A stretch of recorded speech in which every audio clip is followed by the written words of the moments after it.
Olá, essa aula é direcionada aos alunos do 4º ano de Direito Matutino da UEMS, Unidade de Paranaíba. Estamos estudando execução. Já foi falado em outras aulas a distinção entre processo de execução e processo de conhecimento e já falamos também que o processo de execução tem por finalidade possibilitar a satisfação de um direito material já reconhecido em um título. Então, mediante resultados práticos no mundo físico. Então, já se tem um título em que estampa quem são os titulares do direito, qual é a obrigação estampada nesse título, essa obrigação está líquida, certa e exigível. Então, busca-se, por meio da tutela jurisdicional, um resultado prático no mundo físico. Por exemplo, a retirada de patrimônio, de parcela do patrimônio do devedor para a satisfação do crédito. Então, uma expropriação, por exemplo, é um resultado prático no mundo físico. Ok?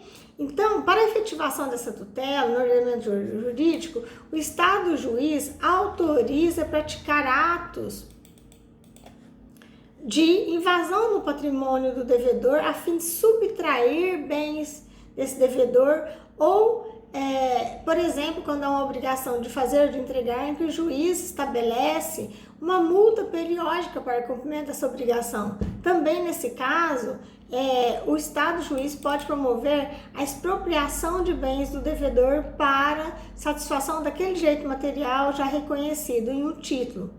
E nós vimos também que o Código de Processo Civil, no livro 2, na parte especial, temos o processo de execução.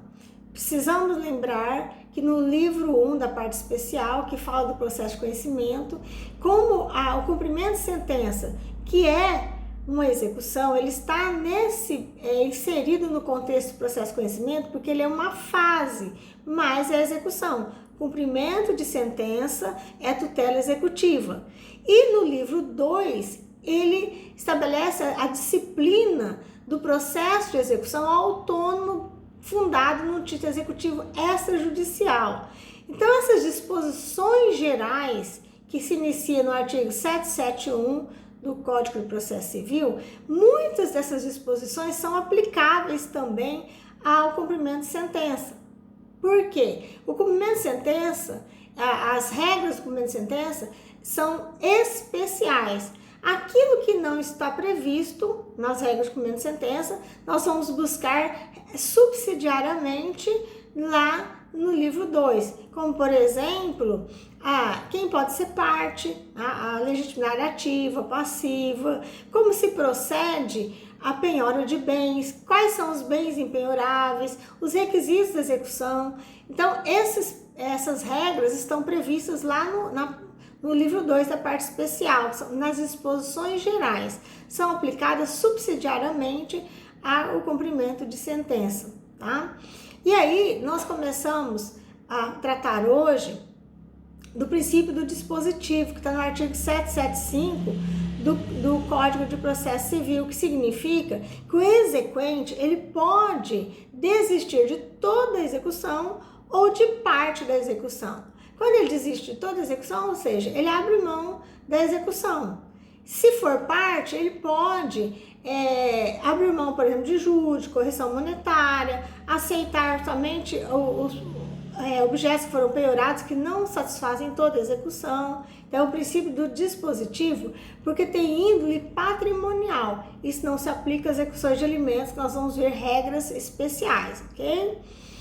E o artigo 776 trata da responsabilidade objetiva do exequente, ou seja, aquela pessoa que ajuiza uma ação executiva de forma irresponsável e que ela, no final, não há um reconhecimento do direito daquele exequente, e se aquela ação executiva, penhora de bens, expropriação de bens, por exemplo, e houver uma execução provisória, causar danos ao executado e foi indevida a execução, ele pode requerer a sua responsabilidade objetiva, decorrente dos prejuízos que sofreu na execução injusta e infundada. Mas isso precisa ser alegado demonstrado nos autos e liquidados.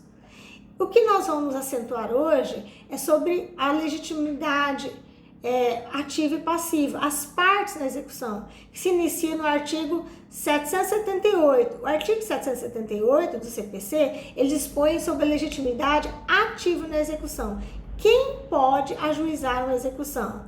Lá já vimos que ele precisa ter um título executivo, ok? Esse título deve estar exigível. Mas quem é esse? Então, nós sabemos que, em regra primária, é que é o credor estampado, identificado no título executivo, que pode ajuizar a execução. Então, essa legitimidade ativa primária, a básica.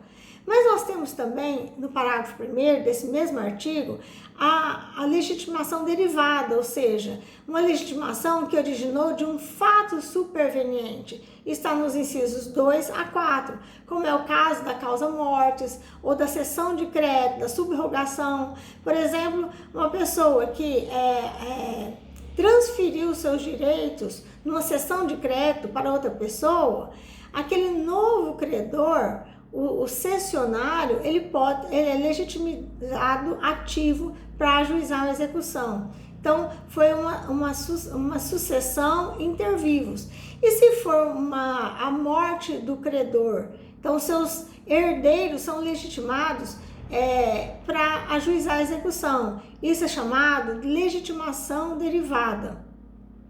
O Ministério Público também, ele é legitimado e é chamado de legitimação extraordinária, que acontece principalmente nas ações de índole coletiva, né, nos direitos difusos e coletivos, quando o Ministério Público tem legitimidade dada pela Constituição Federal para representar os hipossuficientes, direito ambiental, consumidor.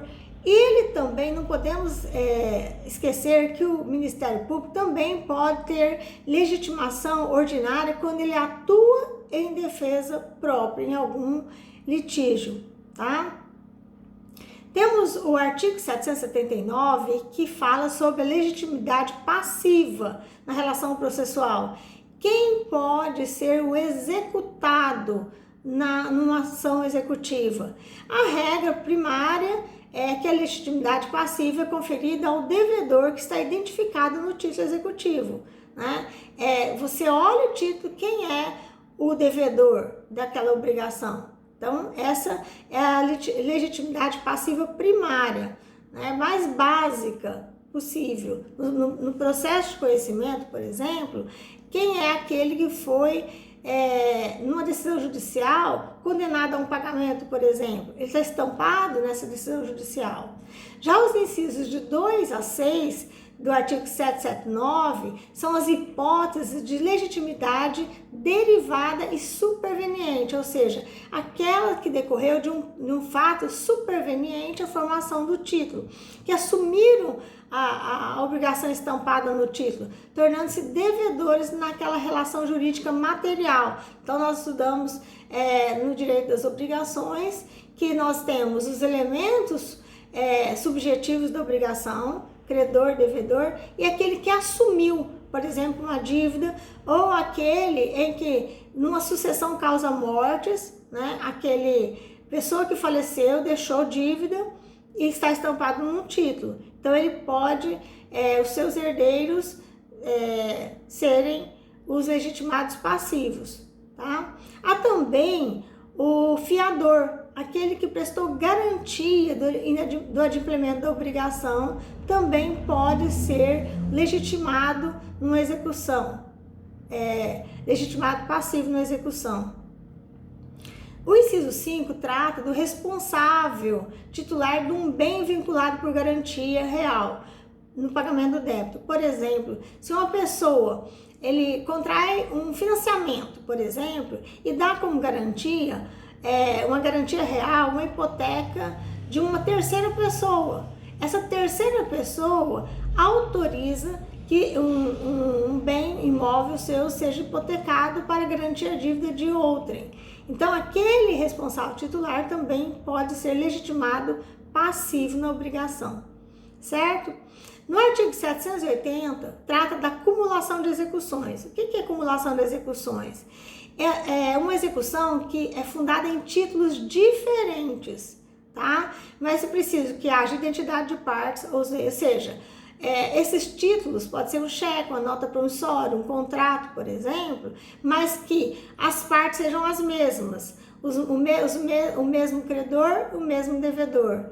O juízo competente deve ser o mesmo, tá? Então, onde eu vou ajuizar essa ação, todos os títulos têm que direcionar para o mesmo juízo competente e haver uma coincidência de procedimentos. Ou seja, nós já vimos lá na classificação das obrigações, das execuções, que para cada espécie de título tem um procedimento distinto. Obrigação de pagar é um procedimento, obrigação de dar é outro procedimento, obrigação de fazer outro procedimento.